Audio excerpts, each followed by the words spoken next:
Buenas noches, hermanos. Una vez más nos acercamos a la palabra de Dios en este miércoles 29 de septiembre, y vamos a hablar en esta oportunidad, o vamos a estar leyendo en esta oportunidad, de la palabra de Dios en 1 Corintios 15, versículo 20. 1 Corintios 15, versículo 20. Antes de leer la palabra vamos a estar orando para que Dios también esté guiando una vez más todo lo que digamos en esta noche. Oremos, mis hermanos. Padre amado, nos acercamos una vez más a tu palabra, Padre, porque queremos conocer más de ella, queremos conocer más de ti a través de ella. Queremos que tu palabra, Padre, reine en nuestra vida, queremos que sea la que guíe nuestros pasos, queremos obedecerla, Padre, con todo nuestro ser, con nuestro cuerpo, mente, alma, corazón, como dice tu palabra también. Queremos ser guiados por tu palabra, Padre, a través del Espíritu Santo. Por eso te rogamos, Padre, que todo lo que digamos y hagamos, Señor, sea algo que podamos entender, que pueda caer, Señor, en buena tierra para nuestra vida, y que lleve frutos. Anhelamos agradarte en todos los sentidos, agradar todo lo que tú nos pides, todos tus mandamientos, Señor, que sean una realidad de nuestra vida para la gloria de tu nombre. Solamente eso, Señor, queremos ser buenos hijos, agradándote en todas las cosas y aprendiendo tu palabra cada día más.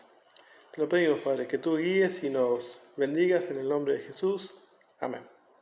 Bien, como dijimos, vamos a estar leyendo en la primera carta de los Corintios, capítulo 15, versículo 20, dice así la palabra de Dios.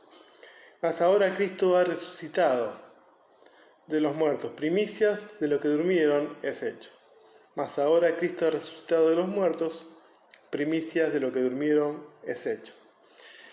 Ustedes saben, mis hermanos, que existe en el mundo, ustedes lo habrán escuchado, algo que se llama la criónica. ¿Qué sería la criónica, no? Es el proceso de congelamiento de una persona a 130 grados centígrados bajo cero.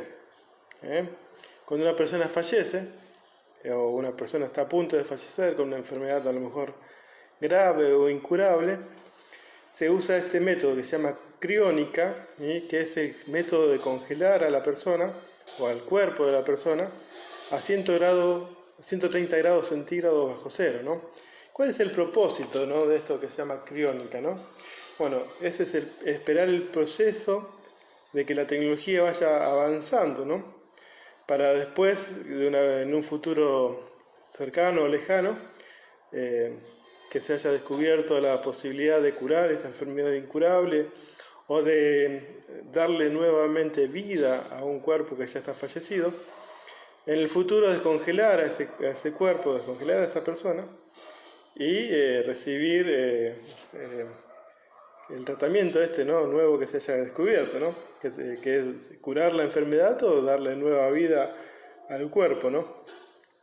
La crónica ha dado esperanza a muchas personas. Un caso muy emblemático de esto de que es crónica es el caso de Disney, ¿no?, el creador del canal o del mundo de Disney, el Walt Disney, ha sido congelado, ¿no?, teniendo una enfermedad incurable, esperando que en el futuro pueda llegar a ser resucitado o descongelado para poder ser curado, ¿no? Bueno, mi hermano, si usted quiere en algún momento someterse a este método, le va a costar más o menos $200.000. Eso es lo que cuesta la crónica, ¿no? ¿Por qué le cuento todo esto, no? Porque, ¿cuál es tu esperanza, mi hermano? ¿Cuál es la esperanza que tú tienes? Esta crónica es una esperanza de la cual se hacen manos muchas personas que no creen en Cristo. Pero, ¿tu esperanza cuál es? ¿Qué viene para ti después de la muerte? ¿Qué es lo que hay después de la muerte para ti, mi hermano? Bueno, déjame decirte que tengo buenas noticias. Si tú has creído en el Señor Jesucristo y has confiado en Él como tu Señor y Salvador, tienes algo mejor, una esperanza mejor que lo que es la crónica, ¿no? Hay una esperanza mucho más real, la realidad de la muerte y de la resurrección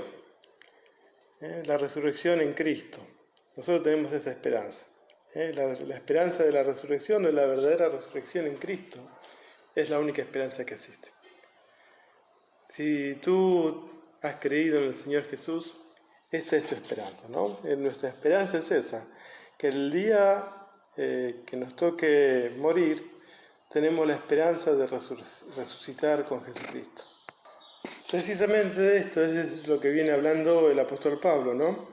El apóstol Pablo habla de la resurrección de Cristo en todas sus cartas, ¿no? En lo que es el Nuevo Testamento, 53 veces.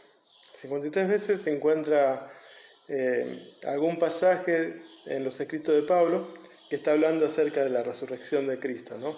Pero sin duda, el pasaje más emblemático o más profundo o más conocido que habla acerca de la resurrección de Cristo es 1 Corintios 15, ¿no?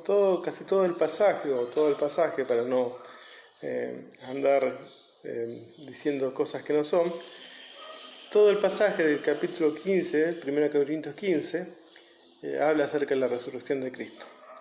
Este punto en sí, la resurrección de Cristo, que es lo que venimos diciendo, es sumamente importante para la vida del creyente, y así lo hace notar Pablo, ¿no? En sus escritos. Tan importante es así que algunos, la gran mayoría, piensan que es el evento más importante de toda la humanidad. Estamos hablando de la resurrección de Cristo, ¿no? Bueno, la resurrección de Cristo, para algunos o para muchos, es el evento más importante de toda la humanidad. ¿Por qué decimos esto, no? ¿Por qué es el evento más importante de toda la humanidad?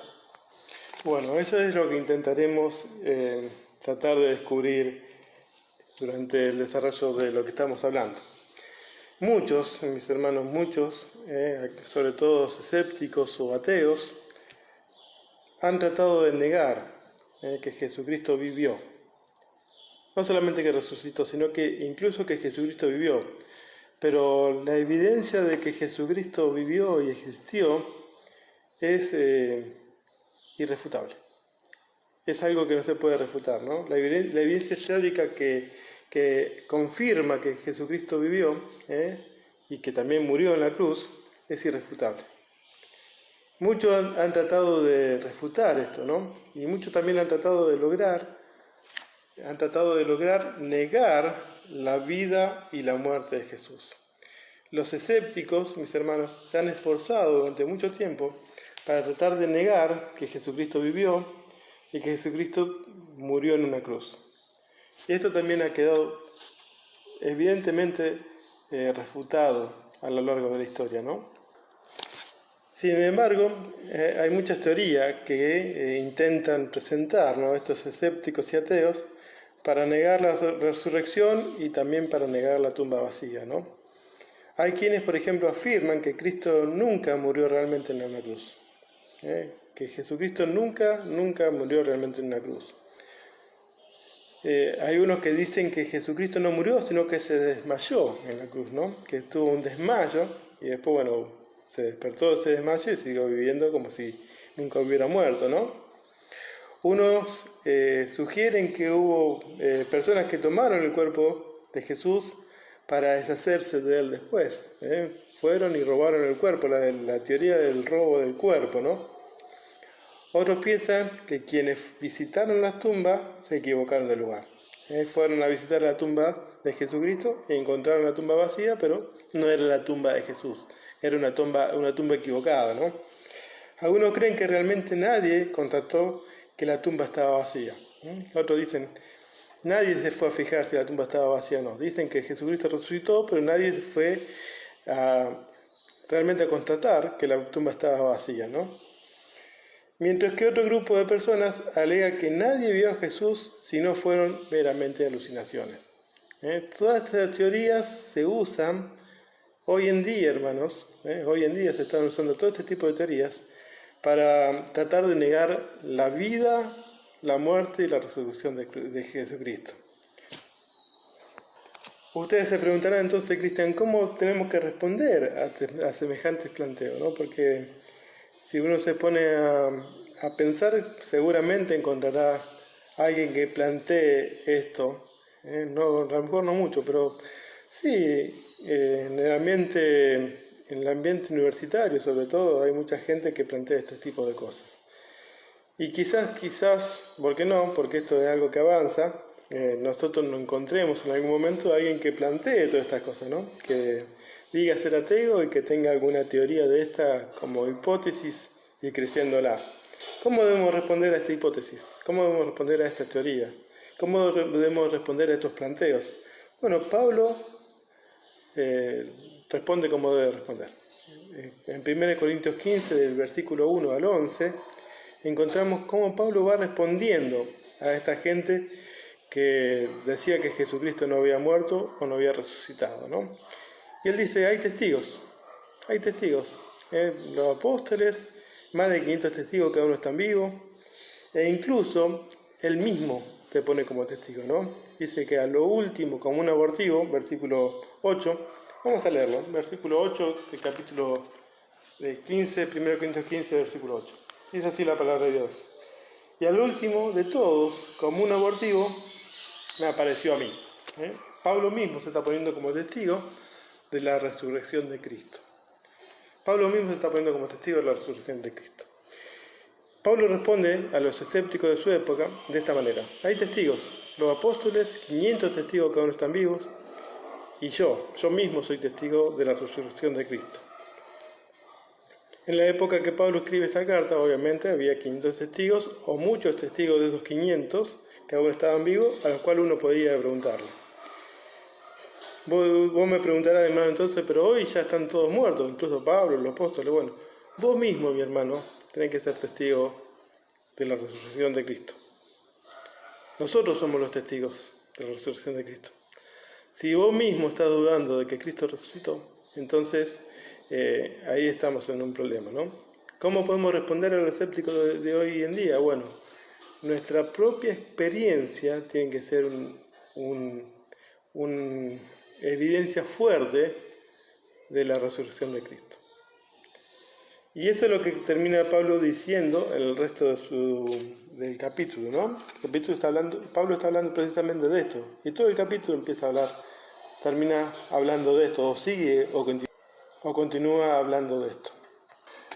Tal es así que a partir del versículo 12 hasta el 19, o hasta el 20 inclusive, Pablo habla de una hipotética idea, una hipotética imagen de que si Cristo no hubiese resucitado, ¿no? Habla de la hipotética posibilidad de que Cristo no hubiese resucitado. Su intención es hablar de la hipotética consecuencia que habría si la resurrección de Cristo fuera una mentira. El resultado sería, por ejemplo, versículo 14, ¿no? Nuestra predicación sería vana. Estaremos predicando en vano. Si Jesucristo no resucitó, vana es nuestra predicación. También dice en el versículo 15 que vana sería nuestra fe. Vana es nuestra fe, si Jesucristo no resucitó. Seríamos llamados falsos testigos de Dios en el versículo 15 nuevamente. Aún estaríamos en nuestros delitos y pecados, o nuestros pecados, versículo 17. Los que durmieron en Cristo perecieron o murieron sin ningún tipo de esperanza. Seríamos los más dignos de conmiseración, ¿no? Versículo 18. Si Jesús no hubiese resucitado, estaríamos sin ningún tipo de esperanza. Estaríamos sin esperanza y sin fe.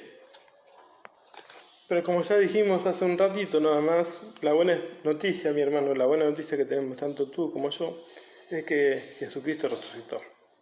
Jesucristo sí resucitó y nosotros somos testigos y somos ejemplo vivo, tenemos la experiencia palpable de que Jesucristo resucitó, de que Jesucristo está vivo.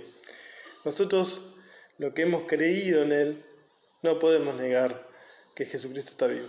No podemos dudar ni siquiera por un segundo de que Jesucristo está vivo. Si realmente Jesucristo estuviera muerto, entonces todo lo que creemos, el cristianismo en sí estaría muerto.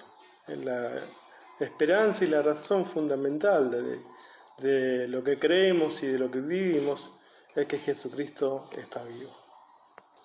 No solamente que está vivo, sino que Él está vivo y tiene vida eterna. Por eso, completamente convencido de que Cristo resucitó, Pablo declara con voz de triunfo, el versículo 20, le doy más vuelta.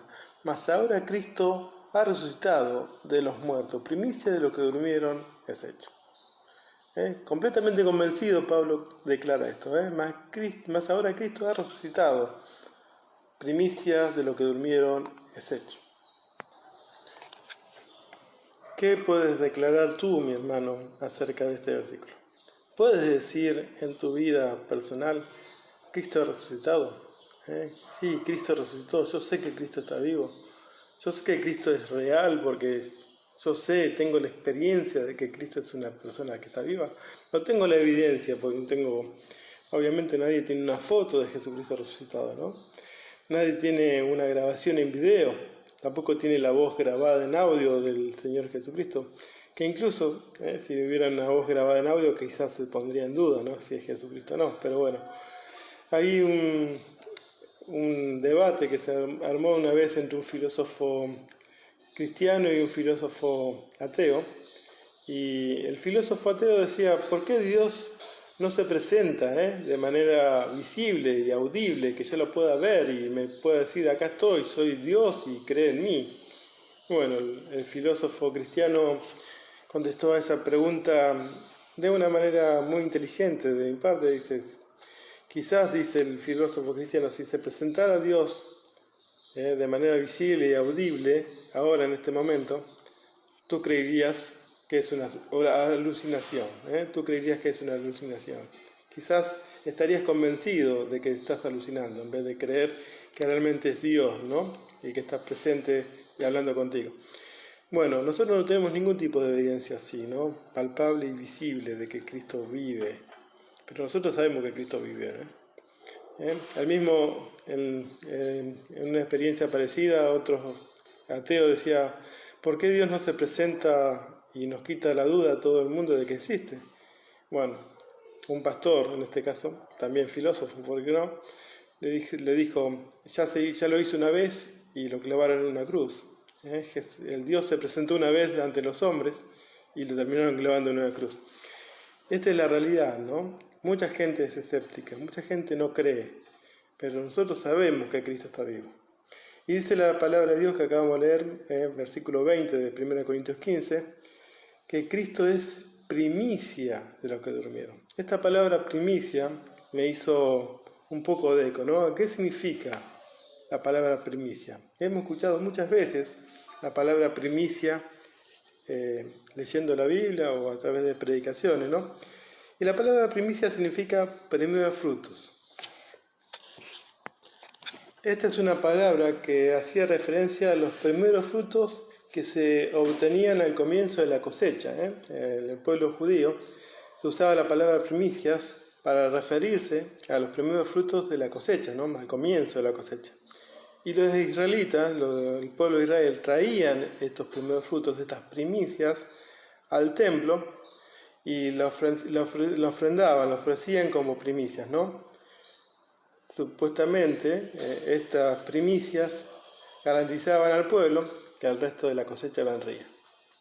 Cuando el pueblo de Israel ofrecía las primicias en el templo como ofrenda, esto era una garantía o había una promesa detrás de esto de que el resto de la cosecha vendría. Cuando uno ofrecía las primicias, era una garantía de que el resto de la cosecha vendría de buena manera. Bueno, el versículo que acabamos de leer dice que Jesucristo es la primicia de los que durmieron. ¿Qué significa esto, mis hermanos? ¿O qué está queriendo decir Pablo, ¿no? Cuando él habla de que Jesucristo es la primicia de los que durmieron? Bueno, él está queriendo decir que Jesucristo murió y 3 días después se levantó, saliendo de la tumba para nunca más ver la muerte. Su resurrección, mis hermanos, nos garantiza a ti y a mí que habrá una cosecha. La resurrección de Cristo nos garantiza a ti y a mí que habrá una cosecha. Viene un día en el que todo el pueblo de Dios será resucitado para vida y estará en el reino de Dios para siempre. La resurrección de Cristo nos garantiza eso, que la cosecha que nos espera es que vamos a ser resucitados en el día postrero y estaremos con nuestro Dios con vida eterna para siempre, ¿no? Valga la redundancia, siempre redundo, ¿no? Pero estaremos con Dios con vida eterna. Pablo está diciendo aquí que Jesucristo es la primicia y esto garantiza que un día todo el pueblo de Dios será redimido para siempre y vivirá con Dios Padre, Dios Hijo, Dios Espíritu Santo y tendrá un cuerpo glorificado. Este es el resto de la cosecha, mis hermanos. Nuestra esperanza es esta, ¿no? Nosotros estamos esperando cosechar esto. Así como Cristo resucitó y fue primicia de los que durmieron, de los que murieron, nosotros vamos a hacer también en nuestra esperanza futura, aunque nos toque morir dentro de pocos tiempos, dentro de pocos días, pocos meses, pocos años, nuestra esperanza futura es que vamos a resucitar y que vamos a tener un cuerpo glorificado y que vamos a vivir eternamente con nuestro Señor. Esa es nuestra esperanza futura, ese es el resto de nuestra cosecha. Así como las primicias de los frutos representaban que la cosecha venidera se iba a dar y se iba a cumplir, bueno, la primicia de Jesucristo como la primera resurrección nos garantiza que nosotros también vamos a ser resucitados en el día postrero y que vamos a estar con nuestro Señor para siempre. Una vez más, déjame preguntarte, mi hermano, ¿dónde está tu esperanza? Así como acabamos de decir que nuestra esperanza está en el Señor Jesucristo, ¿no? Para muchos, la esperanza, para el mundo, la esperanza está en la ciencia, ¿no? Está en la criónica que decíamos al principio. Pero para nosotros, para los hijos de Dios, ante el dolor y la adversidad, ante la enfermedad y la traición de amigos y familiares, ante la corrupción de las autoridades como los políticos que nos gobiernan,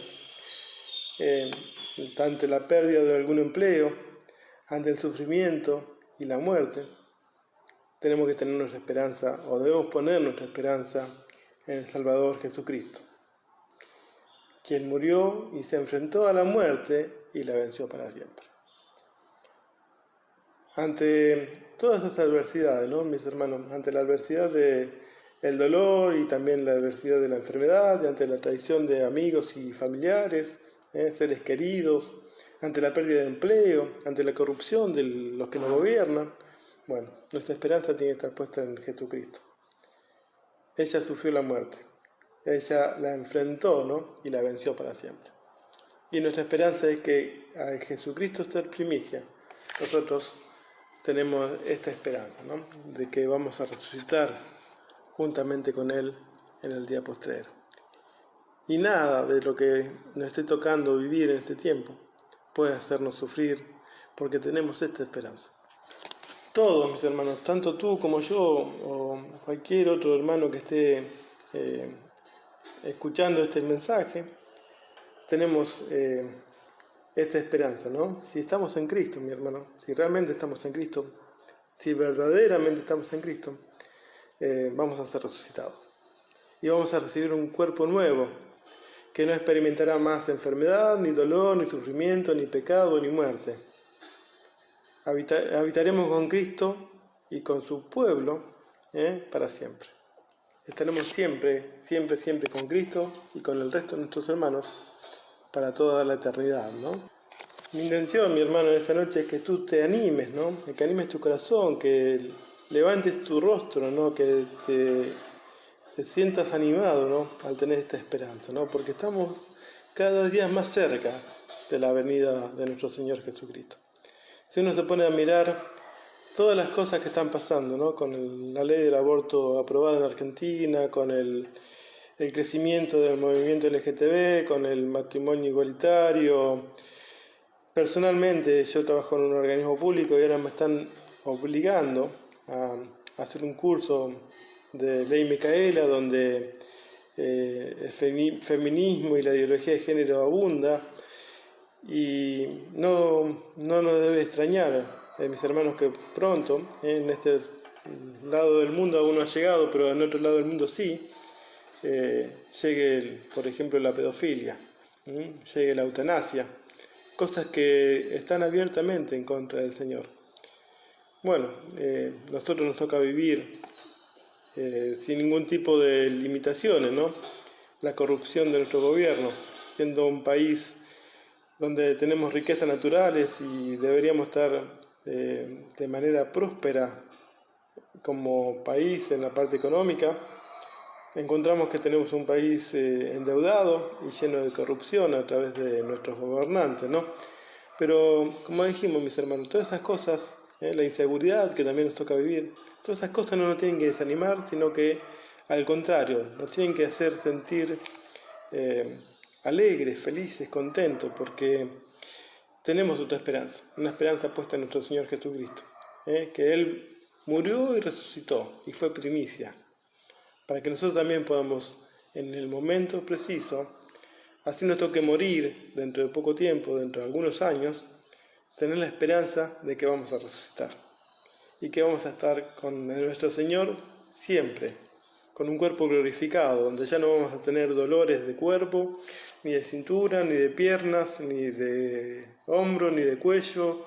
No vamos a tener enfermedades incurables como el cáncer, el SIDA. Todas esas cosas van a desaparecer. Esta es nuestra esperanza y eso es lo que quiero que te anime, mi hermano. Hoy por hoy nos toca pasar por pruebas y dificultades, sí, pero nuestra esperanza no está puesta en la ciencia como la criónica, por ejemplo, en ser congelados para poder ser descongelados después y ser curados de cualquier enfermedad. No, nuestra esperanza está puesta en Cristo y en lo que Él hizo, en su muerte, en su resurrección y en las promesas que le ha dado de vida eterna. Para terminar, mis hermanos, una vez más la pregunta, ¿no? ¿Cuál es tu esperanza? ¿Dónde está puesta tu esperanza? ¿Está puesta en el gobierno? ¿Está puesta en la iglesia en la cual eres miembro? ¿Está puesta en el pastor que te pastorea? ¿Está puesta en los hermanos que dicen amarte como a sí mismo? ¿Dónde está tu esperanza, mi hermano? ¿Cuál es tu esperanza? ¿En qué radica tu esperanza? ¿Dónde está depositada tu esperanza? Bueno, nuestra gran esperanza es el Señor Jesucristo. Tenemos una gran esperanza en Él. Así como Él resucitó, resucitarás vos para vivir eternamente con Él. Confía en que Él será fiel en cumplir su palabra. Sostenerte hasta el final y llevarte a la gloria.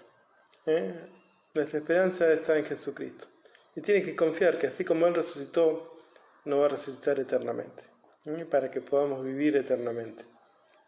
Y debemos confiar que Él va a cumplir su palabra y también nos va a sostener, tanto a ti como a mí, mi hermano, hasta el final y nos va a llevar a vivir en la gloria. Ojalá Dios quiera, mi hermano, que podamos tener esta esperanza, ¿no? Que podamos confiar en nuestro Señor Jesucristo, en lo que Él ya hizo y en lo que Él está haciendo para nosotros y que cualquier tiempo de angustia o dificultad que estés pasando pueda ser aliviada pensando en esto que acabamos de leer o aprender o estudiar. Dios bendiga su palabra, Dios glorifique su palabra, que su palabra haga raíz en nuestra vida, Señor, hermanos, y espero que esto que acabamos de leer o hacer o entender pueda servirles. Dios lo bendiga, mis hermanos. Un abrazo a cada uno de ustedes. Gracias.